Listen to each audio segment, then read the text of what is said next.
Terima kasih Yang Berhormat. Seorang pembahas dan dua penjelah dalam berhubung dengan jadual SOSMA yang kita bentangkan di Dewan ini. Yang pertama, soalan section-section yang diberitahu oleh Yang Berhormat tadi, 130 X sampai ke ZC tu, dan satu lagi yang berhubung dengan hal consulting yang Berhormat bangkitkan. Bahkan ini dibangkit dalam masa 2 hari berulang-ulang. Hari pembentangan undang-undang ini, sepatutnya saya tak perlu menjawab, tapi saya akan jawab. Saya akan jawab. Yang pertamanya ialah tiap-tiap seseorang ditangkap di bawah satu-satu kesalahan jenayah, yang mana yang pertama perlu dilihat ialah sama ada dia mempunyai motif, intention ataupun mens rea dalam menentukan telah berlakunya jenayah di bawah section tersebut. Dan yang kedua memanglah the fact that dia ada consulting dengan seseorang, mengetahui bahawa dia consulting dengan seseorang itu dan sebab-sebab yang tertentu. Maka dalam keadaan semikian, undang-undang ini tidak sebenarnya menarik apa-apa syarat sebelum seseorang itu boleh dikatakan telah melakukan kesalahan di bawah ini. Kalau didapati sedemikian, maka polis akan membuka, Yang saya belum habis lagi, polis akan membuka satu kertas siasatan. Apabila kertas siasatan ini buat, siasatan itu juga akan menerusi proses yang sama, iaitu penapisan daripada tiap-tiap peringkat polis itu sendiri dan tiap-tiap peringkat Attorney General, sama ada dia sampai sudah mencukupi evidence, ada tidak dia mencukupi apa yang dikatakan tadi, iaitu intention dia melibatkan diri dengan kumpulan jenayah dan sebagainya. Jadi ini perlu diambil perhatian bahawa bukan cara meletakkan ini di bawah jadual ini, semua syarat-syarat itu hilang begitu saja. Jadi yang kedua, Yang Berhormat, berhubung dengan sama ada ini membukakan satu floodgate. Yang Berhormat, kerajaan bertanggungjawab kepada negara ini. Jadi kalau kita lihat fakta yang amat awal saya sebutkan tadi, anggota-anggota Kongsi Gelap dan badan pertubuhan gangster ini dan penjenayah ini di seluruh Malaysia dah mencapai 43,000 orang. Itu pertama. Yang kedua, dia hampir ke seluruh negara, di setiap-tiap bandar. Dahulu apabila kita berhadapan dengan komunis, Yang Hormat, pada 60 ke 48 ke 60 dan daripada 89 kepada 89 dan 62 hingga ke tahun 1990 di Sarawak, kita menghadapi tak sampai pun sebanyak itu, Yang Hormat. Tapi keadaannya mereka juga mampu mendapat senjata-senjata pada ketika itu, tetapi sekarang dia mampu lagi mendapat senjata-senjatanya jauh lebih canggih. Jadi dalam keadaan sedemikian, kerajaan yang bertanggungjawab perlu mengambil satu tindakan, walaupun kalau dilihat daripada sudut apa yang Berhormat sebutkan tadi, bahawa adalah mungkin dahulu daripada ini menyebut sebagai the Cronian Law yang kita nak luluskan di Dewan ini. Tapi kepentingan masyarakat seluruh Malaysia itu juga diambil kira sebelum kita menuduh kerajaan membentangkan undang-undang yang dikatakan tidak layak dibawa di sini dan mendatangkan nama buruk kepada parlimen ini. Tetapi parlimen ini juga bertanggungjawab untuk masyarakat 28 juta di luar sana, untuk keselamatan mereka, kebimbangan mereka dan ketakutan mereka. Jadi dalam keadaan sedemikian, Yang Hormat, kita tidak boleh menghadkan, walaupun saya tidak janji dia akan jadi satu floodgate.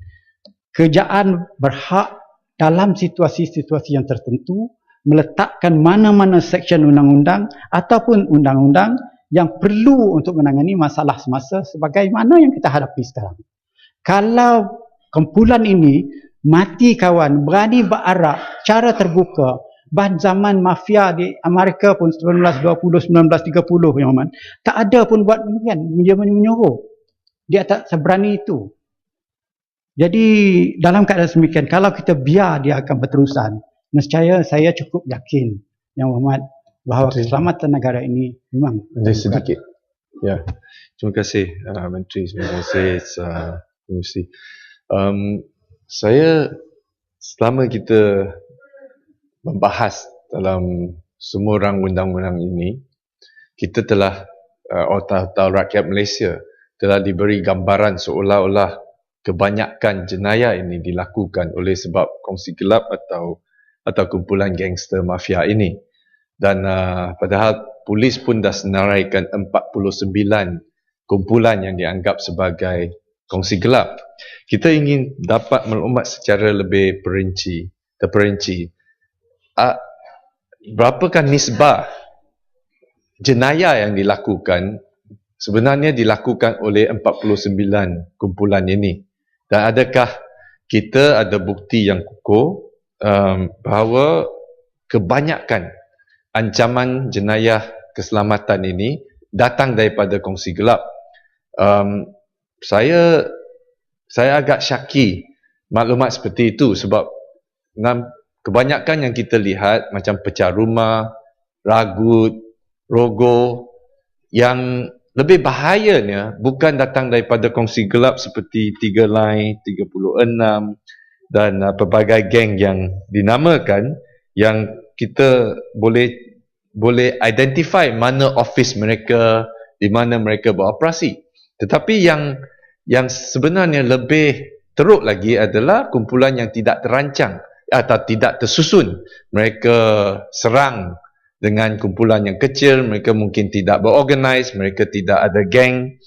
Adakah Menteri boleh bagi kita secara konkret berapa banyak percentage yang sebenarnya dilakukan oleh kongsi gelap, kalau boleh setiap organisasi yang menjadikan mereka disenarai hitamkan? Sekian, terima kasih. Ya, kita dalam peringkat jawatan kuasa yang muat ya, pasal-pasal 1 yang spesifik ya. Berwas. Terima kasih Datuk Timbalan yang dipertua. Ingin saya nyatakan tadi Timbalan Menteri mengatakan geng-geng berarat dan menunjukkan kekuatan, inilah keadaan yang kita sedang hadapi. Tapi itu berlaku kerana polis tidak bertindak. Apabila op jantas dilaksanakan, kita sudah tahu semua kumpulan-kumpulan gangster-gangster ini sudah pun menghilangkan diri. Ramai kita dapat laporan, ramai yang hendak mengeluarkan semua tatu-tatu, ramai yang lari sampai ke Thailand untuk sembunyi. Mereka ketakutan sekarang. Hanya polis bertindak itu sudah mencukupi. Tanpa undang-undang ini, kita pun sudah tahu polis memang berkeupayaan untuk mengatasi gangster-gangster ini. Soalan tadi yang berhormat Timbalan Menteri menyatakan bahawa niat atau mensrea seseorang itu akan dipertimbangkan oleh pihak polis atau pegawai penyiasat. Supaya pun tanpa undang-undang yang sedia ada ini, kita pun tahu ada kes di mana seseorang itu dengan izin frame dengan dada ke dengan senjata api. Kalau ada ni undang-undang ini, kalaupun seorang nak dengan izin frame a person, taruh saja pistol dekat rumah dia, dia akan ditangkap. Mensrea, benda itu adakah pistol itu kepunyaan seseorang itu hanya boleh dibuktikan di mahkamah. Jadi setuju tak yang berhormat Timbalan Menteri bahawa mensrea ini hanya dapat dibuktikan di mahkamah, dan seperti yang saya katakan, sementara untuk membuktikan bahawa pistol itu bukan kepunyaan orang itu, dia akan dipenjarakan sampai 10 tahun tanpa sebab. Sebab itu undang-undang biasa memberi kebebasan untuk mendapat peguam dan boleh dijamin kalau ataupun mahkamah ada budi bicara. Yang masalah kita ni, mahkamah tak ada budi bicara. Kalaupun dari segi pandangan mahkamah, orang ini memang tidak bersalah, ada seseorang yang mengkhianati dia, mahkamah tidak boleh membuat keputusan yang adil kepada orang yang kita kata frame oleh mungkin enemy ataupun musuh dia. So we are worried about sementara membukti menstrua itu bertahun-tahun akan beliau dipenjarakan. Ya Mat, dua perkara yang bangkit ni. Satu, fakta figures, maklumat berhubung dengan berapa banyak ahli ini terlibat dalam jenayah dan apa jenayah yang telah dibuat oleh pihak-pihak ini. Itu ditanya oleh Yang Berhormat Batu. Figures ini tidak ada pada tangan saya Mat. Tapi soalan yang dibangkit oleh Yang Berhormat dari Broas, ini yang mengulang cerita tadi lagi Yang Berhormat. Dan satu lagi Yang Berhormat kata di frame. Kalau benda macam tu kita bangkit, the hypothetical question Yang Berhormat, dibangkit di sini Yang Berhormat, memang 1,000,001 perkara boleh dibangkit sedemikian rupa, maknanya tak ada semua manusia ni boleh dipercaya lagi Yang Berhormat. Jadi dalam keadaan semikian menjauhi dirilah daripada sekarang pun berlaku keterlaluan kes, apa lagi kalau Yang Berhormat, saya memberi peluang Yang Berhormat, tapi jangan keterlaluan sangat. Ini keterlaluan. Jadi kita menganggapkan pihak kerajaan membawa ini semata-mata untuk menganiayakan masyarakat. Percayalah, pada satu ketika nanti Yang Berhormat akan berterima kasih juga pada undang-undang ini yang akan menyelamatkan negara. Sekian, terima kasih. Terima kasih Yang Berhormat. Pasal-pasal 1 hingga 4 jadi sebahagian daripada rang undang-undang. Ya, sila Yang Berhormat Menteri.